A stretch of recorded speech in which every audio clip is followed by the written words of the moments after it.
Et on démarre avec l'impact carbone du télétravail. En réduisant le nombre de kilomètres parcourus, le télétravail devrait mécaniquement permettre de réduire notre empreinte carbone. Est-ce vraiment le cas ? Une étude de la Cornell University et de Microsoft, dont les résultats ont été révélés mi-septembre, apporte quelques éclairages.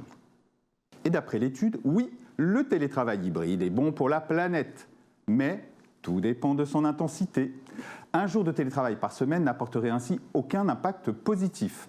Le full remote ou télétravail à plein temps permettrait quant à lui une réduction drastique, moins 54%. Exercé entre 2 et 4 jours par semaine, le télétravail peut amener à une baisse de l'impact carbone estimée entre 11 et 29%. Des chiffres assez considérables qui méritent cependant d'être nuancés car plusieurs effets rebonds peuvent venir limiter l'impact positif du travail hybride. C'est par exemple le cas si le salarié décide de déménager plus loin de son lieu de travail habituel ou si le fait de travailler de chez soi entraîne une multiplication des petits déplacements du quotidien. L'ADEME l'avait d'ailleurs déjà mesuré en 2020 en montrant que si le télétravail faisait baisser massivement les déplacements, moins 69%, le nombre de kilomètres parcourus, lui, ne baissait que de 39%. Tout l'enjeu est donc de trouver les moyens de limiter ces effets rebonds.